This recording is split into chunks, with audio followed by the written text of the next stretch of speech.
বিসমিল্লাহির রহমানির রহিম।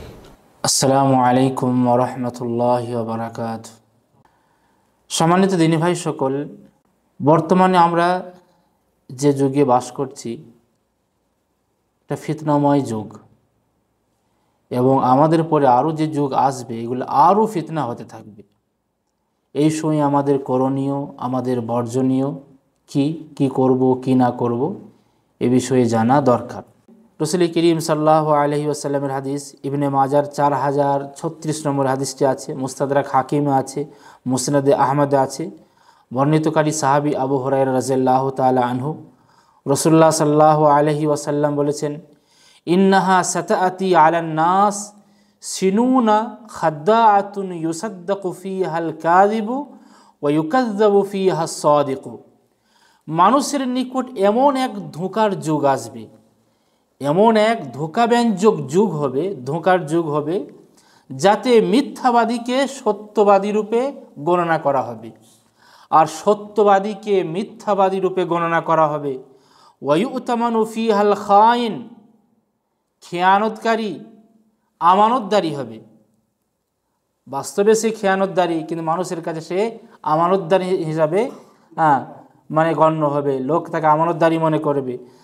ওয়ায়ুখাওয়ানু ফিহাল আমিন, আর যাকে আমরা আমানতদারি মনে করব সে আমানতে খেয়ানত করবে। ওয়ায়ান্তিকু ফিহার রুয়াইবিদা, আর সমাজে রুয়াইবিদা তারা কথা বলবে। এবার রুয়াইবিদা কে? কিলা আমার রুয়াইবিদা। সাহাবে কেরামরা এই শব্দটা বুঝতে পারলেন না যে রুয়াইবিদা কি।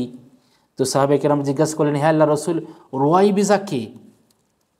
قال السفيه يتكلم في امر العامه।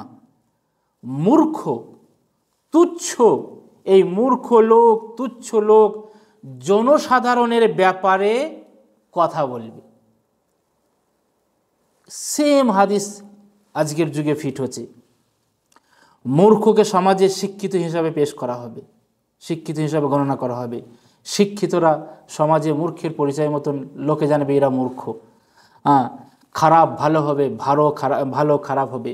ধর্ষক আর এক ধর্ষকের বিচার করবে, চোর আর এক চোরের বিচার করবে, ডাকাত আর এক ডাকাতের বিচার করবে। বর্তমান যুগে গ্রাম্য সালিসগুলো আপনারা দেখুন, গ্রাম্য সালিসে যার পার্টি, যারা রুলিং পার্টি তার জোর বেশি।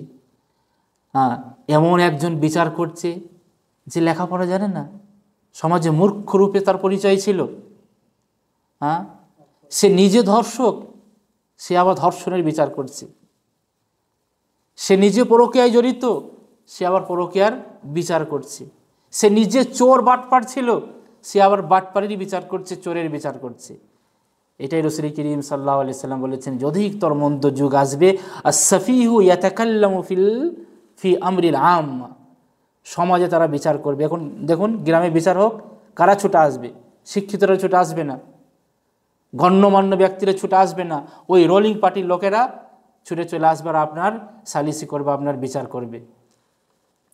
তো এইরকম যুগ যখন আসবে, রাসূল করিম সাল্লাল্লাহু আলাইহি ওয়াসাল্লাম বলেছেন যে এবারে আস্তে আস্তে কিয়ামতের সুগরা কিন্তু শুরু হবে।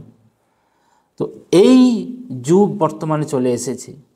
আপনি ভারতে লেন, বাংলাদেশে লেন, রুলিং পার্টির লোকেরা আসে আপনার বিচার করবে। নিজে ধর্ষক, সে আবার ধর্ষণের বিচার করবে। নিজে চোর, সে চোরের বিচার করবে। তো সম্মানিত দিনী ভাই সকল, বলার উদ্দেশ্য যে আমরা যে যুগে রয়েছি এই যুগটা বড় ফিতনাময় যুগ। কত রকমের ফিতনাতে আপনি পড়বেন। আপনার ঈমান সকালে আছে বিকালে থাকবে না, বিকালে আছে সকালে থাকবে না, এভাবে আপনি ঈমান হারা হয়ে যেতে পারেন। অতএব এই ফিতনাময় যুগে সবসময় নিজেকে নিরাপদ রাখার চেষ্টা করবেন। নিজেকে যত ফিতনা যে সমস্ত জিনিসগুলো আছে তার থেকে দূরে রাখবেন, আপনি ভালো থাকবেন। আল্লাহ তাবারক ওয়া তাআলার কাছে দোয়া করি, আল্লাহ তুমি আমাদেরকে ফিতনাময় যুগ থেকে হেফাজত করো এবং আমরা এই সময়ে সঠিকভাবে কোরআন হাদিসকে মেনে চলতে পারি, সেই তৌফিক তুমি আমাদেরকে দাও। ওয়া আখিরু দাওয়ানা আলহামদুলিল্লাহি রাব্বিল আলামিন। আসসালামু আলাইকুম ওয়া রাহমাতুল্লাহি ওয়া বারাকাতুহু। সকলকে অসংখ্য ধন্যবাদ ভিডিওটি দেখার জন্য। সকলেই ভিডিওটি দেখবেন, শেয়ার করবেন এবং যেটা আমাদের দাওয়াতি চ্যানেল দাওয়া আল মাজমা এই চ্যানেলটিকে সবাই বেশি বেশি করে সাবস্ক্রাইব করবেন, যাতে করে আমাদের সমস্ত ভিডিও যা কিছু আমরা রেকর্ডিং করব, আপলোড করব, আপনাদের কাছে যাতে করে তাড়াতাড়ি পৌঁছে যায়।